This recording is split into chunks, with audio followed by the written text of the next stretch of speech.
Good evening, everyone, and welcome to tonight's session at TIFF, From Tokyo to the World, Japanese Women Producers Go Global. My name is Andrijana Cvetkovikj, and I would like to thank you everyone for coming today to celebrate Japanese film producers, Japanese filmmakers, their creativity, courage, and leadership in the film industry. Our three guests tonight are reshaping cinema not only in Japan, but worldwide. This event is part of the Women's Empowerment section that I have the privilege to lead and curate for a second year now.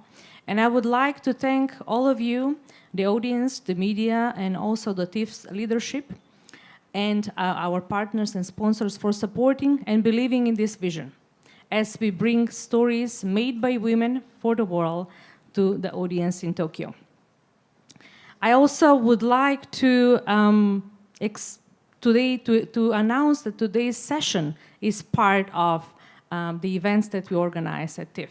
And this event has for its purpose to bring filmmakers together, to create a space where women can be mentored, they can expand their network, and extend their visibility in the film world. We believe that the Women's Empowerment section is not only a program, but a platform for women. This year, the second year of the Women's Empowerment section, we selected 7 different films from 7 different worlds.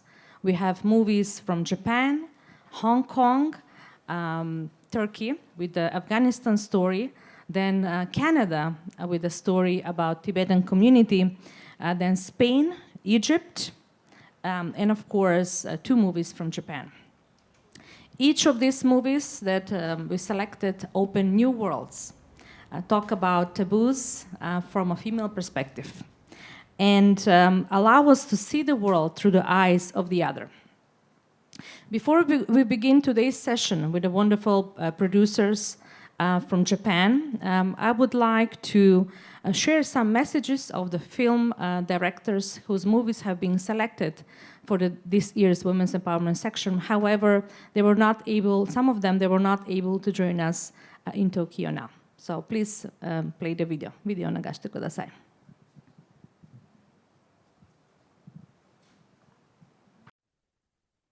Hi, my name is Andrijana Cvetkovikj, and I'm the senior programmer of the Tokyo International Film Festival Women's Empowerment section.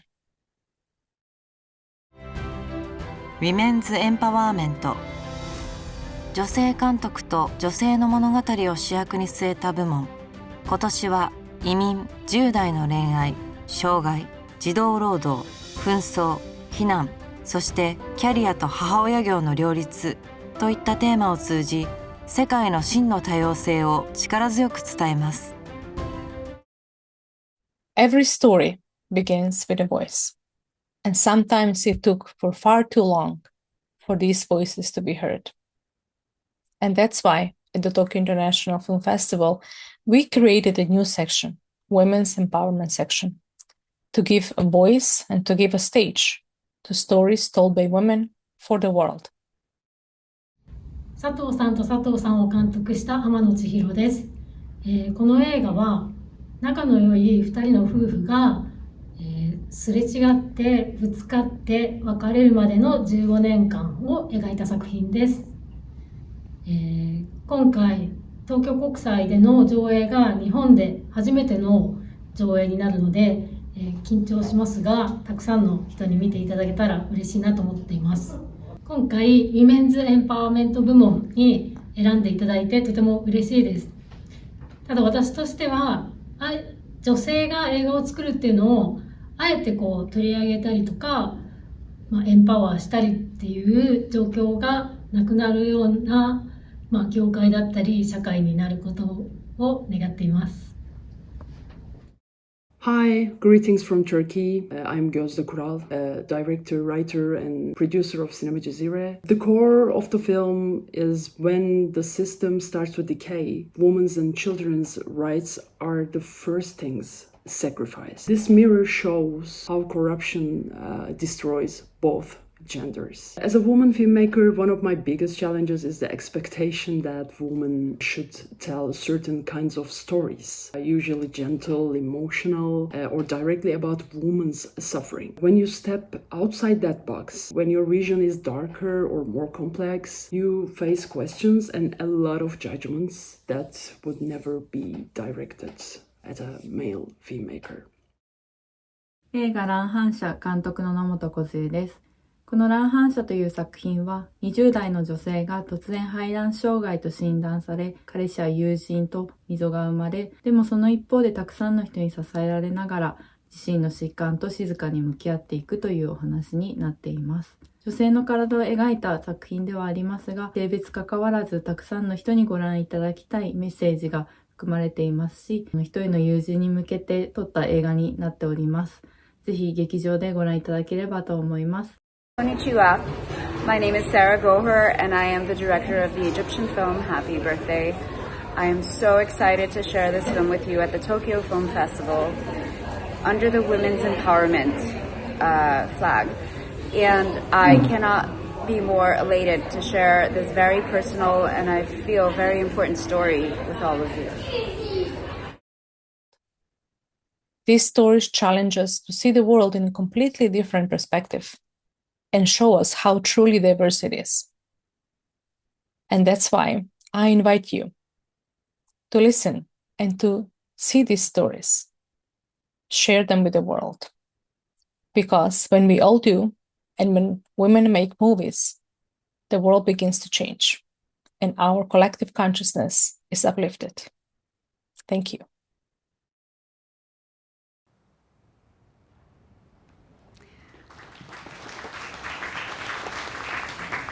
I want to thank all the filmmakers who sent some of their videos, and I want to thank our wonderful staff at TIFF, Yuka Kobayashi and others who really edited this video in the last moment. But I really do important, I really think it's really so important to see the faces behind the stories, because these stories that we share, behind every story there is a person. Actually, behind every movie there is an army of people.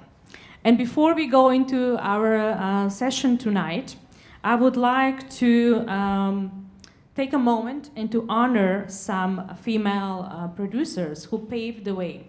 From Tazuko Sakane and Tanaka Kinyo, Japan's first female directors and producers, to Kazuko Kawakita, who brought Japanese cinema to the West, to Hiroko Matsuda, who championed independent cinema in the 90s, and several others that we could not mention today for the time constraints reasons. All these pioneers opened the door for new generations of filmmakers and producers to shape the industry with courage and creativity.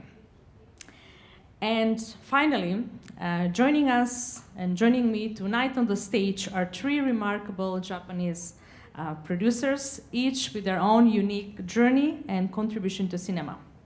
These three wonderful, amazing, inspiring women need no introduction because their works speaks volume for their work. However, let me introduce you and invite them on the stage. Ms. Eriko Miyagawa, an Emmy-winning producer and cultural bridge behind the movies like Kill Bill, Silence, and Shogun. Ms. Chieko Murata, Japanese producer of many notable works and most recently behind Kokuho, National Treasure, Japan's Oscar entry.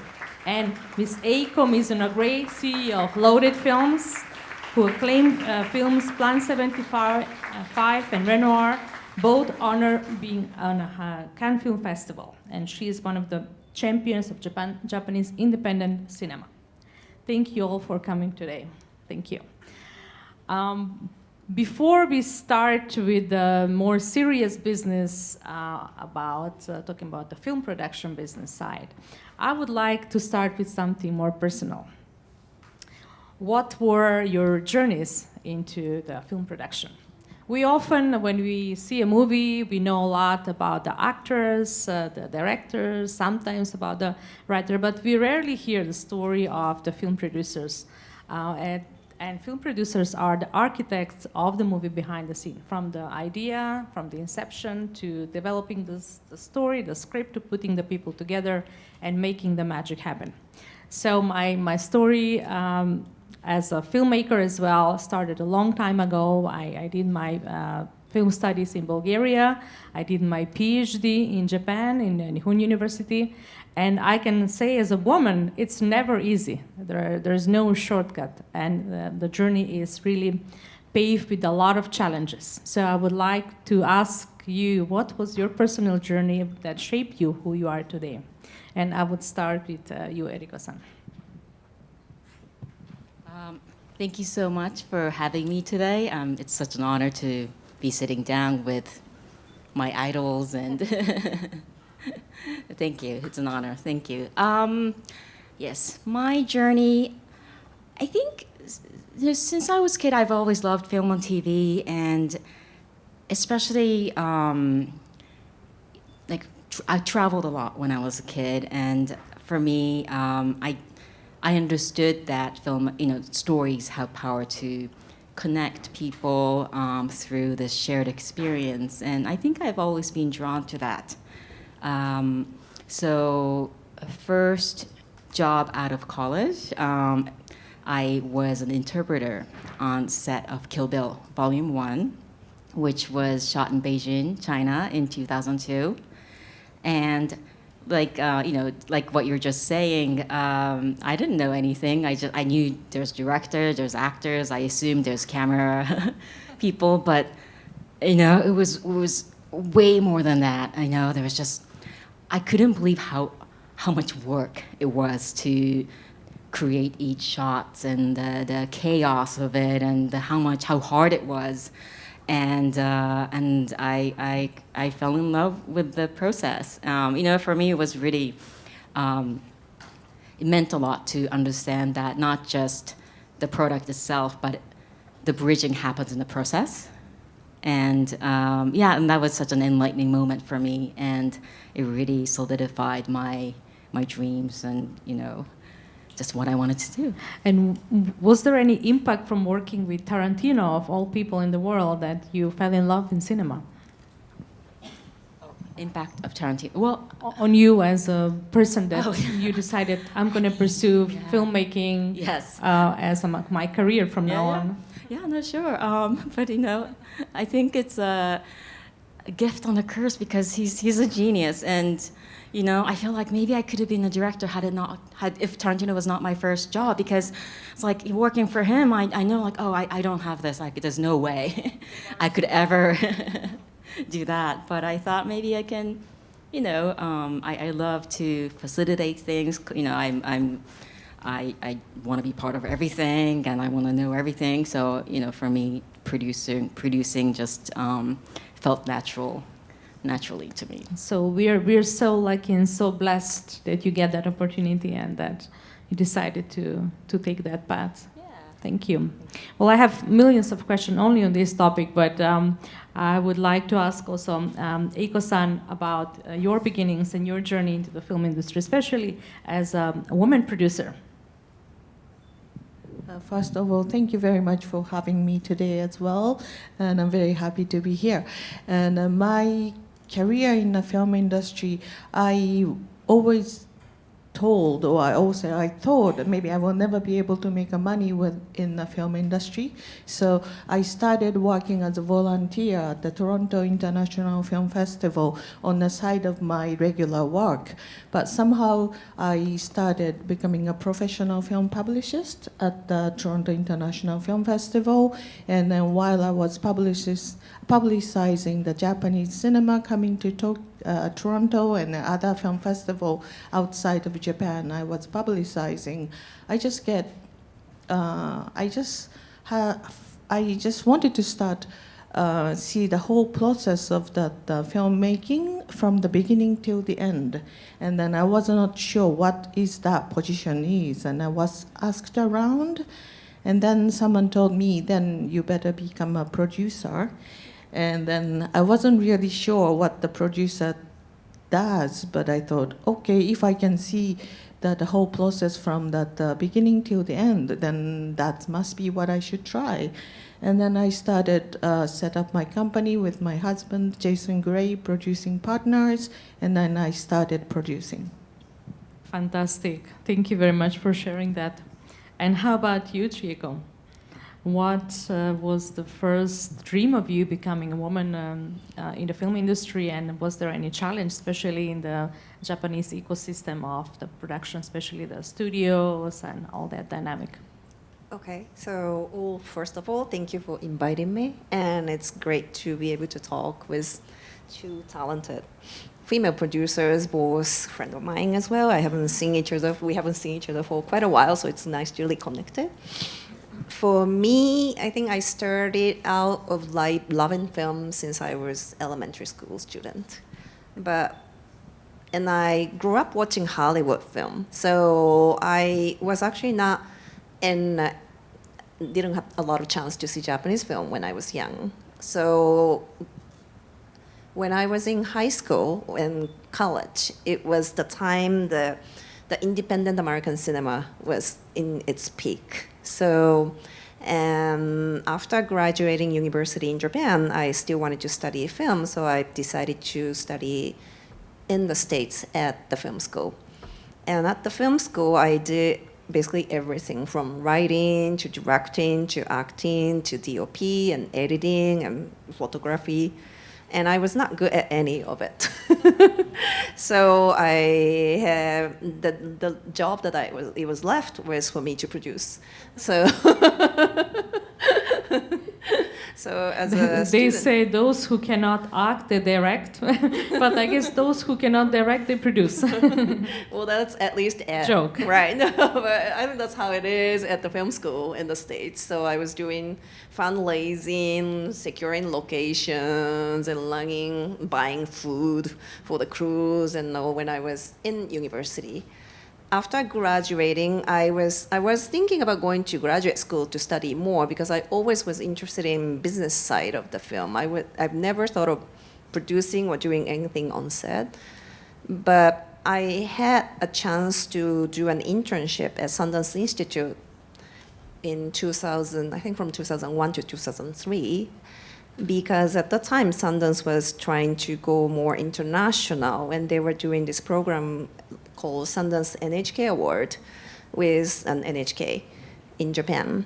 So I was working there for an intern for 2 years, and I was lucky enough to get a job at NHK, so came back to Japan and work as an executive producer's assistant, and then later on bump up to coordinator to oversee all the production work, mainly business side, but also a development side.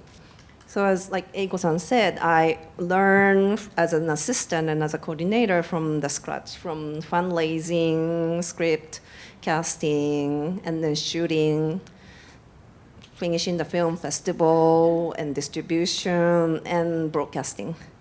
And that's how I started in a Japanese film industry.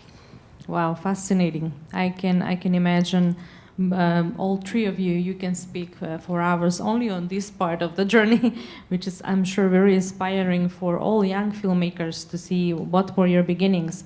But let's go a little bit deeper, because I'm sure we have many topics to explore a little deeper in the conversation about the very business of producing. All three of you have very successful stories behind you, very successful movies that were well received by global audiences, and yet they're very authentic and ultimately Japanese.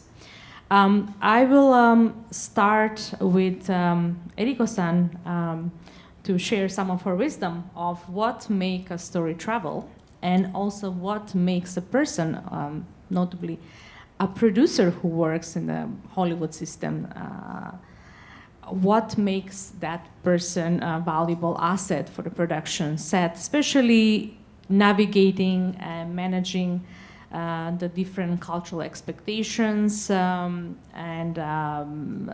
different ways of working on the set, and how to bridge that difference between the Japanese mentality and the Hollywood studio system.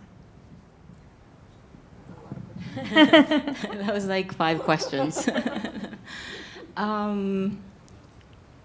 Yeah, I mean, I can't take credit for success of Shogun, but I think I like to think how the story resonated with so many people across the globe is that universal story of this grand epic scale, the war, the violence, the love, matched with a very specific world and the code that was very well executed and built, and that people I think responded, appreciated that specific world. And I think the story and the execution. And the second question is, sorry, what? How would someone, let's say a younger Japanese female producer, how they can navigate as a being Japanese woman this multifaceted, very culturally different environment in Hollywood? I think it's like ability to listen and be flexible. Always. I think empathy goes a long way. Really try to put yourself in other person's shoes and understand where that person's perspective and priorities are coming from. And I think that filmmaking is such an intense process where so many people, and not just cultures or languages, it could just be people from camera department could be have such a different priorities and characters as people from publicity department. And so I think it's really having the imaginations and patience and, to learn where everybody's coming from and negotiating that, and ultimately having a clarity in terms of where your goal is. What is the story you want to tell? What is the goal? What is, where are we going as a team? And just communicating that very clearly, I think is what, as a producer, I try to endeavor. That's a very good advice. I think start from the top. What's the end goal? Where are we going? And then break that down. Okay, so Chieko, from your early experiences at Sundance, NHK, and Fox International Productions to your most recent success, Kokuho, you've shown how deeply Japanese stories can reach audiences around the world. And your work with Kokuho also demonstrates a very bold vision that blends a very traditional topic that has some modernity in it, which makes it very appealing. When you started developing Kokuho, what were some of your earliest decisions that you made, creative and practical, that help the film find its rhythm and scale? And did you expect that this movie will become such an international hit as well?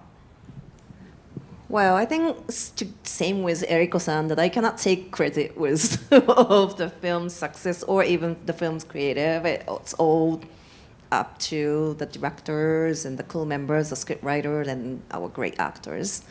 But to answer your question from the early stage, my experience helped me a lot to meet with international film festival programmers and international filmmakers and producers, and they give you a lot of input. And I think the first thing, like a lot of people told me that, like, when we see a Japanese film at the film festival, say, so where is Kurosawa? Where is Ozu?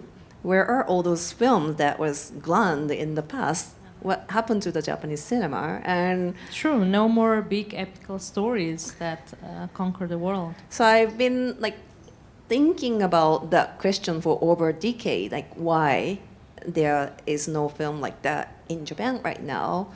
And I think my answer was like, okay, let's try to make that kind of film, the grand studio film, but with quality, but with entertainment. And it was not easy, and it was not easy to share the vision with investors or co-producers, or to share the vision even with the creative partners. But I think we had a great director and great film crew who are capable of making that level of the quality film. So that enable the film to be as successful. Wonderful, wonderful film. I really recommend everyone who's not seen the film to go and see it. Eiko, I would like to ask you, you have a very unique journey as an independent producer. You have your own company. You've produced these beautiful poetic movies with Chie Hayakawa's Plan 75 and Renoir that premiered at Cannes and many other festivals. You also work with Kiyoshi Kurosawa and Hirokazu Koreeda. You wear many hats often as a producer. Of course, it comes with the territory being an independent producer. So the question to you is actually twofold. How do you make this decision which project you're going to take on? Because you don't have the luxury of juggling too many projects. You have to be selective. How do you make that creative decision? And number two is, what are the most difficult or what are the challenges to start the projects, to leave the project off the ground? Thank you for the question.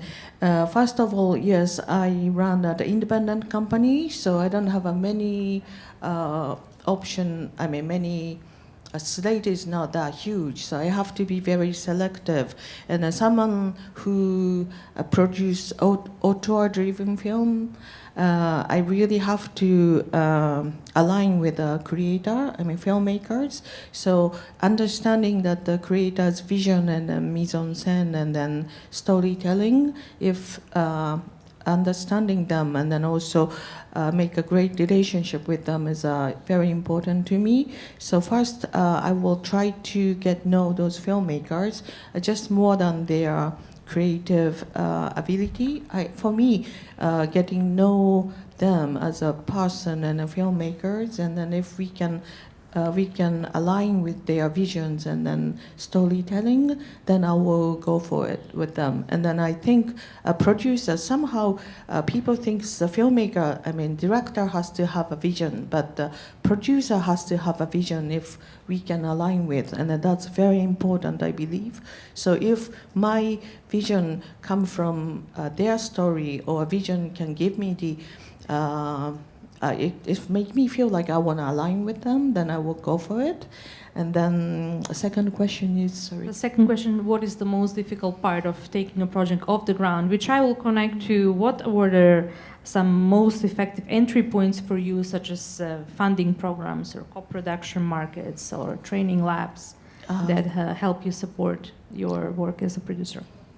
I think for me, first, if the development stage is very important. So before I started financing film, I will spend quite a lot of time with a team to develop the screenplay. And then I think that if the character's emotion is written well, then I feel that the story can resonate with the audience around the globe, still that the human are the human being. And then if the emotion was there, that the story can go outside of Japan as well. So for me, developing the story, taking a slow pace even, taking care of the story and the filmmaker's vision is very important. And then once the story is ready to share with the people, I usually launch the project at the project lab outside of Japan to see the reaction from international producers, and then if their reaction is good, and then if they feel like this emotion and this vision can travel outside of Japan, then I decided to move on to next phase, which is financing. That's a very, very good advice. And to that end, I would like to ask also Eriko, from your experience, what are Hollywood production companies really evaluating when they're reading a script? Let's say, what kind of advice you would give? What's the strategy around? Someone thinks they have a great script, a great idea, how they should approach Hollywood. Right. Obviously, it depends on the project and who the director is.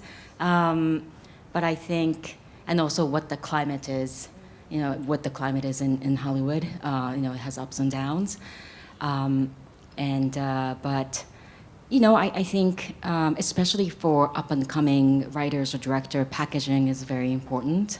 It's a business, and they need to understand what it is, who the producer might be, if it's a script, who's the director might be, if there's cast attached, where the story takes place. Is it English language? What language is it?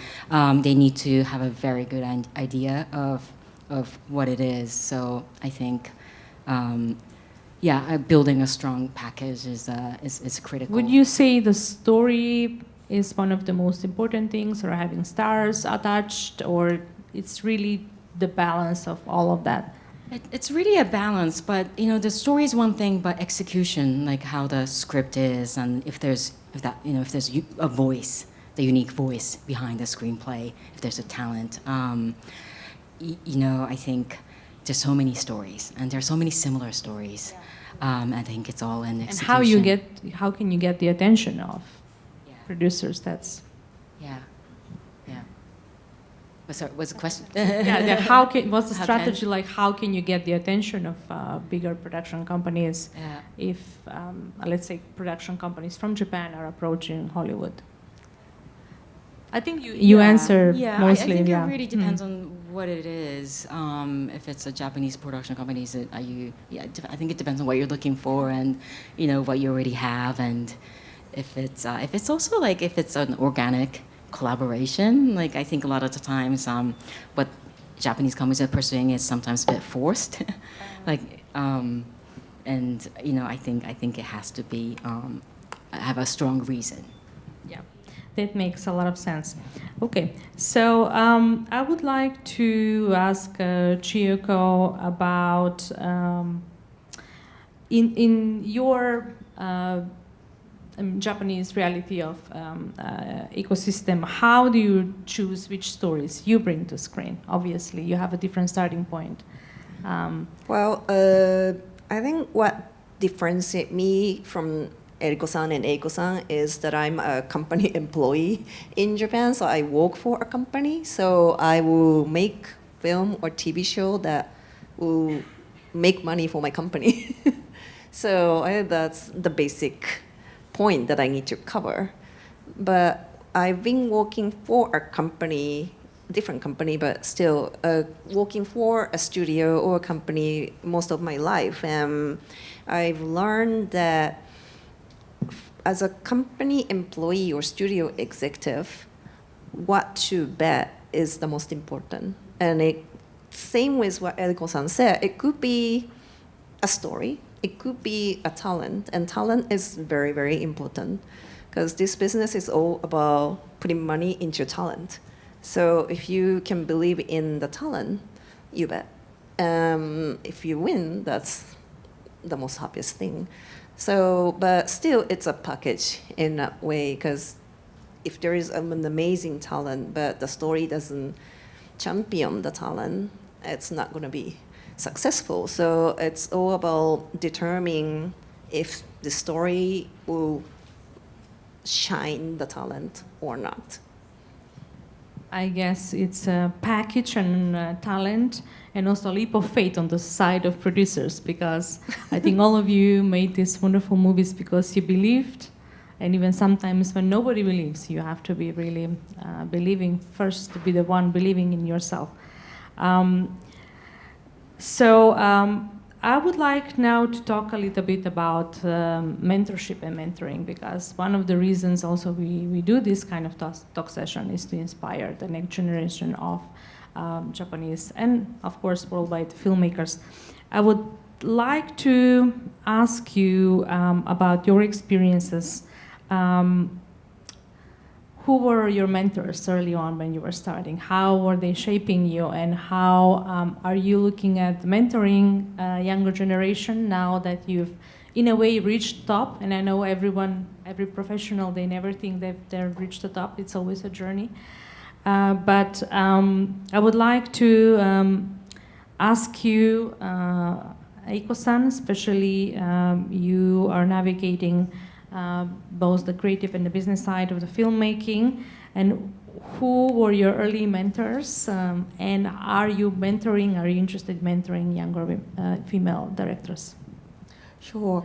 I myself didn't study filmmaking at the university or any school, so once I started producing, I went to the IAVE, that's a European Audiovisual Entrepreneurs, and that is my University of Filmmaking. And then my current mentor is those people, international producers I met outside of Japan. But in Japan, I really have to name a couple of peoples. It is those people who stuck by me even before I start producing, and then those people are very important for me, like a familiar faces here. Jason Gray is my partner, is definitely one, and then Shozo Ichiyama from TIFF, and then Hayashi Kanako, and then also the Yuri Kubota and Aihara Hiromi, those people who are here, they have been really, they didn't give up on me. They believe in me that I'm going to contribute something to the film industry in one day. Those friends are the mentor and then also friends.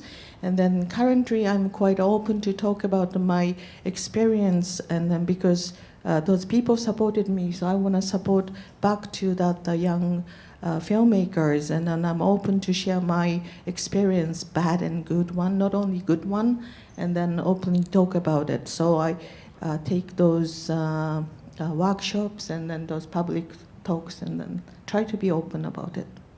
Thank you so much. And how about Chieko, Murata-san, how about your mentors, and maybe if you can name some female mentors or role models? Well, I think same with Eiko-san in a way that I study film abroad in US and I start working in the US. So there are more mentorship and there are more female. For me, it's not a filmmakers or producers, but my bosses at Sundance and were female, and I learn a lot from them. After coming back to Japan, there are many female I learned from, but they're not really mentorship sim. So it's like you follow them and you learn from them. There is no formal system of mentoring. It's basically inspiring each other when you meet for coffee, something like that. Right, but I was lucky in the way that I start working in Japan in the era that there are already a female executive, female industry professional working very actively. I think more of them are English speaking.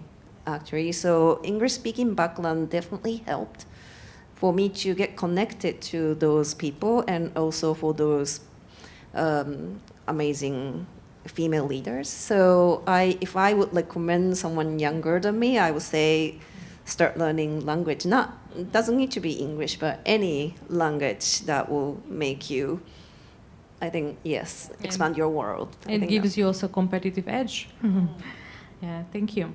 And how about Eriko-san? You are also really navigating a much more different and more larger scale production in Hollywood, and also being a mom, if I might say this. You're being a mom. My daughter's there looking at her phone.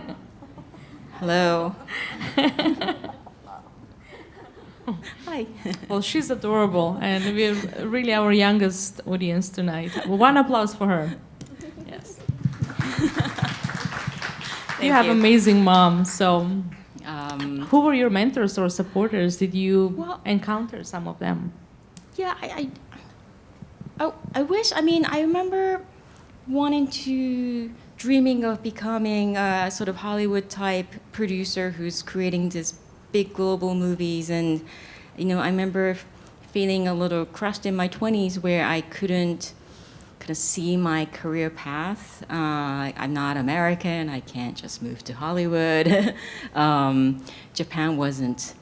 It was kind of busy for a little bit, and then not much was happening. I couldn't really get a job in Japan. Big companies weren't looking for somebody who came back from abroad, or or you have to like go through hiring process at a certain time. Like it wasn't for me. But I knew I really wanted this, and I really looked for somebody who whose path I could follow, and it was difficult. But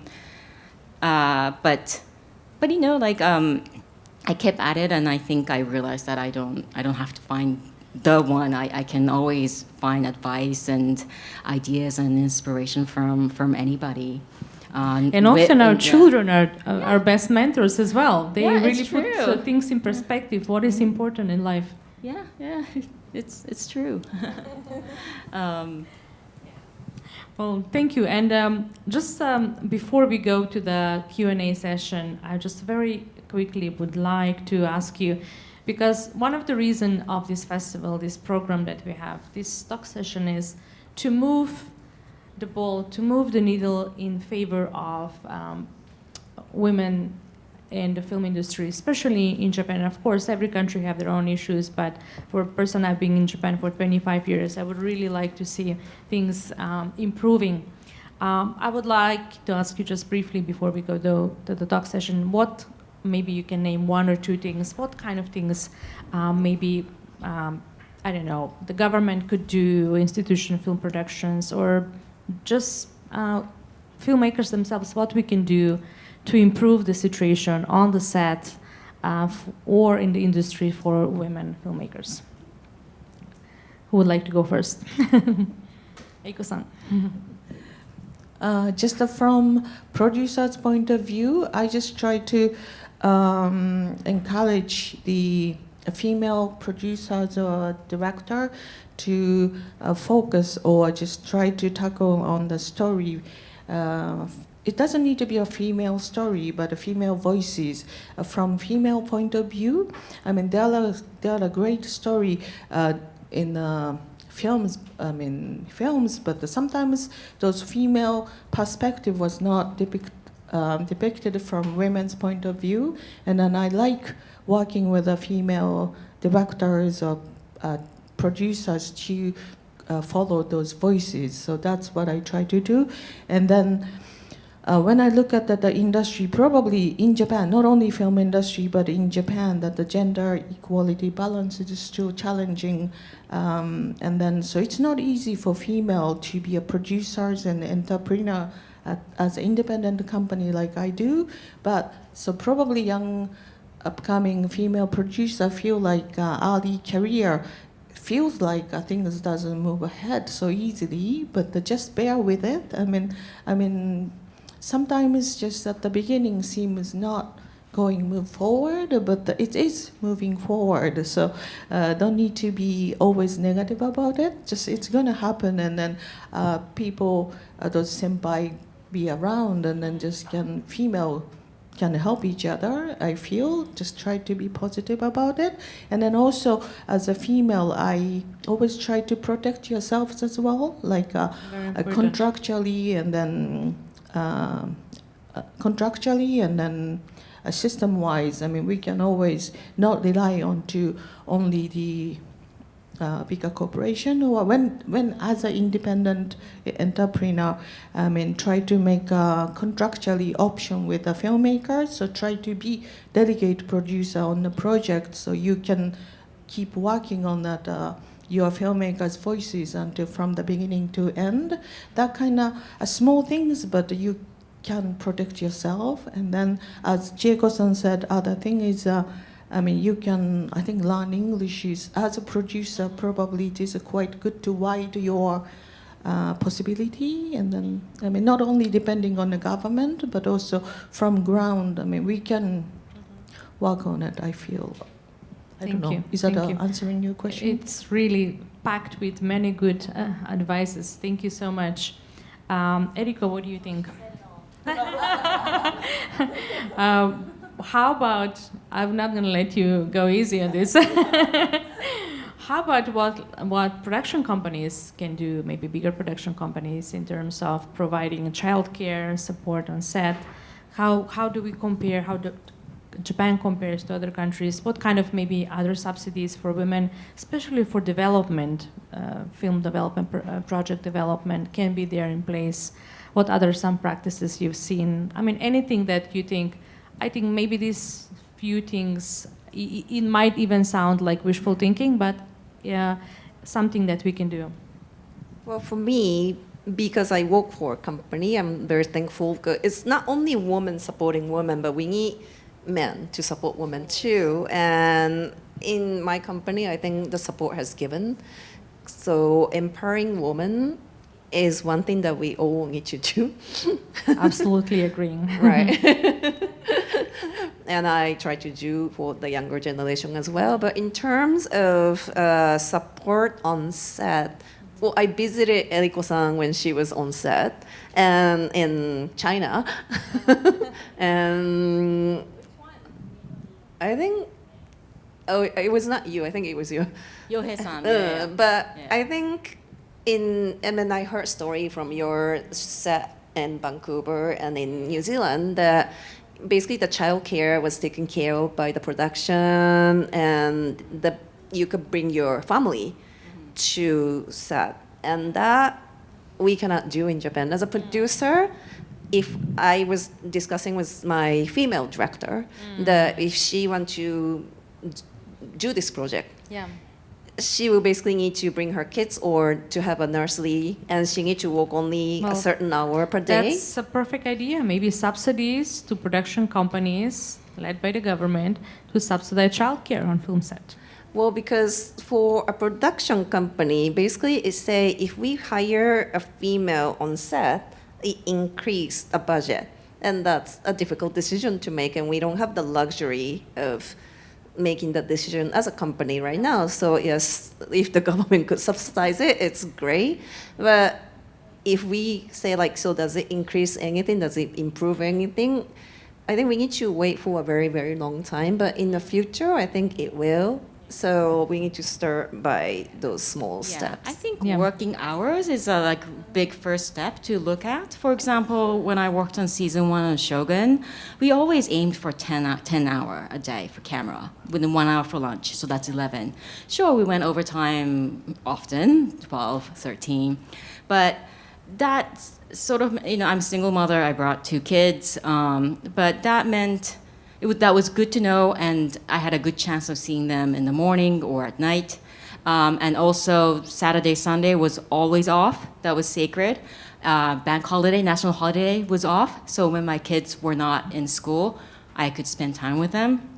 And that was, then I could make that work. Like I know, I could do that. I don't think I can do a Japanese film hour on a 10-episode TV series. I will never see my kids.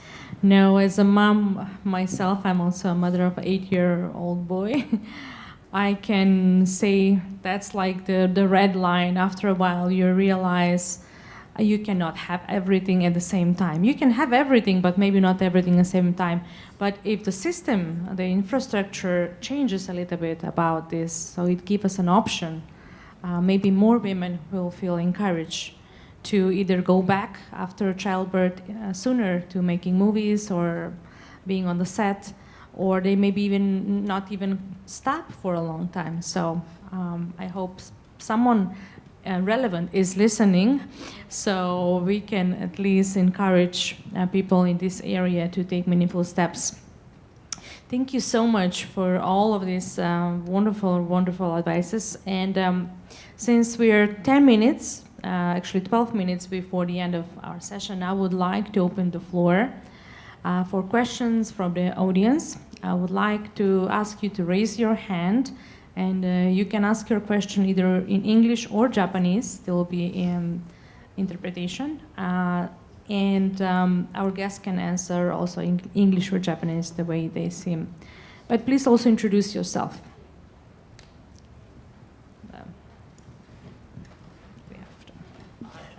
Just a second, sorry. Thank you so much for inspiring story. 日本語であえて質問させてください。私はフリーランスとして音楽業界と映画業界両方で働いているデジタルマーケティングの仕事をやってるんですけども、やっぱりまだまだ現場で頑張ってる女の人はすごくエンタメ業界って多いのに、上の方の偉い方が全部おじさんばっかりっていう状況が続いてると思うんですけど、もう皆さんみたいに活躍されてる女性がいることはすごく私も心強いなと思ってるんですけど、その日本の中で女性ならではみたいなところを発揮しながらうまくそのおじさんたちとやり合っていくというか、どういう苦労をされてこれからその下の人たちがどういうふうに働いていけばいいのかみたいなところを特に日本の女性に向けてアドバイスいただけたらなと思いまして、よろしくお願いします。So this question is, so I work as a freelancer in the film and movie industry as a digital marketer, and the situation, the work environment is one in which you have a lot of female who are working on the ground, whereas the higher ups, most of them are predominantly male. And so my question is, and it's very inspiring to see all of you doing what you do as female producers and whatnot, but I would like to ask, how does a female make her way in a male-dominated environment? What kind of female characteristics perhaps one can use to her advantage? Can you give us some advice in terms of workplace environment? Feel free to start, any of you. 村田さんの方があるかもしれない。でも私一つなんか最近心がけてるのは、なんかこう好かれようとかやっぱりついなんかこうなんだろう、こびちゃうんですけど、なんかそういう好かれようみたいなそういう心配をなくして、もう本当にストレートに、物事を伝えることを心がけると、なんかこうちょっとスムーズになったような気はしましたと思ってる今日この頃です。村田さんお願いします。If I were to give you a piece of advice, it would not be don't pay too much attention to your own likability. Be very straightforward with your communication. When I started to do that, things started to get rather smoother. So that's the piece of advice I would give you. そうですね、私もでも本当20代の頃とかは取引先の人にいやお前の意見は聞いてないからって言われたりとかもよくねあったし、多分女性はそういう経験をしている人が多いと思うんで、その時は結構怒ったりすごいこうね反論したり声を荒げたりした時代もありましたが、今はちょっと時代は良くなってるのかなとは思いますし、今ここを見てもすごく女性がたくさんいらっしゃっているし、ただやっぱり会社の偉い人で男性が多いっていうのはもう仕方がないっていう言い方がいいのかわからないですけども、それはすぐには変わらないし、すぐ変えることがいいことでもないと思うので、本当にケースバイケースではあるんですけれども、英子さん言ったみたいに待ちながらも耐えながらも女性として自分ができることを少しずつやっていく。あとはやっぱり女性同士が助け合うみたいなことは大事だと思うし、本当に今までの時代よりはやりやすくなっているなと感じているのは正直なところです。ありがとうございます。英子さん。私自身は大丈夫かなTo talk about what it was like during my 20s, I remember when I would try to voice my own opinions, a lot of clients would say to me, no, it's actually we really don't want your opinions, we're not asking you. And whenever people told me this, I would be quite forceful with my words, and I was always saddened and heartbroken when people said this to me. This was something that happened often, but I think as the times have gone by, I think the situation is getting better because we do indeed see many female figures here as well. And in terms of the workplace environment or the corporate workplace environment, it is true that the higher ranks are dominated by male employees, and I don't think this is going to immediately change, and I don't think it's necessarily a good thing that this immediately changes. I would say I would give different pieces of advice on a case-by-case basis, but what I can say in general is just wait. Patience, wait, and as we wait, we need to do what we can do as females, and it's also important for us females to help each other out. But I do think the situation has improved. 私自身はあまりそういう社会でうまくやれないタイプの人間だったので、あえてニッチな世界を狙ってきたというか、自分が自分の個性を生かせる場所を探してきました。決してその社会の中でうまくやれるよりも自分さっきエリコさんもおっしゃったように好かれようと思うよりも自分の得意な部分を生かして個性を生かしていくことで一つ一つ本当小さなステップでいいと思うんですけど一つ一つ結果を出していくことで、社会のそういう上の方たちの態度も私に対してだんだん柔軟になってきてくださったっていうのはあるしでもそれはこちらからも結果を出していくことと、なんとなく社会全体の歩み寄りが見えてくるというところはあったかなと思うのであえて好かれようというよりも自分の得意なところを生かして結果を出していくっていうのが一番なのかなとは思っています。So, as I was the type of person that I was not very good at conforming to a certain environment or a certain group or society, so I chose the niche path. And I would say that, what Miyagawa-san said, don't try to be likable too much. Rather, see where your strengths are and figure out how you can use those strengths to your advantage. And I also think that yielding results is very important as well, because as you yield results, then the higher-ups will start to be flexible and start to pay attention. I also think that society has begun to change little by little, but if I were to give a piece of advice, find your strengths and yield results. Thank you. As we have only 5 minutes before the end, I will just ask for one more question from the gentleman. Okay, I think I can see another hand raised. Just let's make it quick. Yes. 素敵なお話を、ありがとうございました。私は20年ぐらい前から映画監督をしていて、でも今シングルマザーなので、長編が撮れなくて短編ばっかり撮ってで20代の頃から海外の映画祭ばっかり行っていて、日本だとセクハラにあったりとか結構いろんなことがあったので海外の映画祭だったらちゃんとフェアに見てくれるので海外の映画祭ばっかり行っててで今ちょっとシングルマザーなので短編しか撮れなくて短編を撮っては海外の賞を撮って海外で自分で配給まで自分でやってみたいなことをずっとやってるんですけどなんかその短編映画に未来はあるのかというか仕事としてこれから続けていっていいのか長編映画をやっぱ目指すべきなのかどういう可能性があるのかなっていうのをご意見をお聞きしたいです。ありがとうございます。So thank you very much for your advice and your talks. I have been a filmmaker, a film director for about 20 years now, and as of present, I am a single mother. So it's very difficult for me to make a feature-length film, which is why I have been creating short after short after short, and I have been bringing them to international film festivals because when I tried to venture into the Japanese industry, there's a lot of sexual harassment that I have been subject to. So I keep on entering my short films into film festivals abroad, try to win awards and try to do the distribution on my own as well.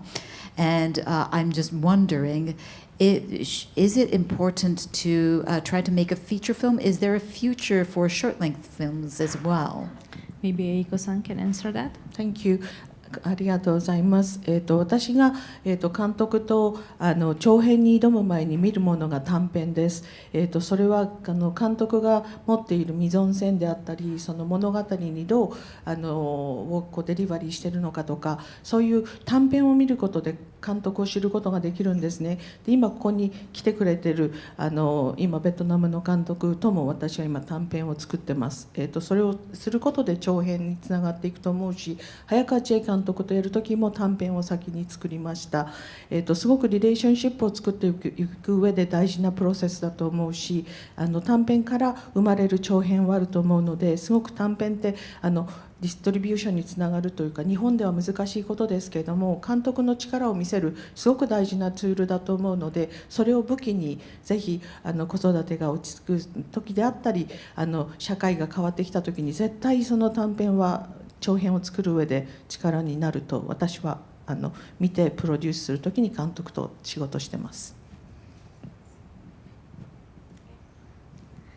So from a producer's standpoint, it is as when we develop these projects, it is the short films that the producers look at. We want to see how a certain director builds a mise-en-scène, or how a certain director delivers a story. So short works provide a lot of information for us. I myself am actually working on a short with a Vietnamese director who is actually here, and we plan to ultimately make a feature-length film. And my work with Ms. Hayakawa it also started from a short film as well.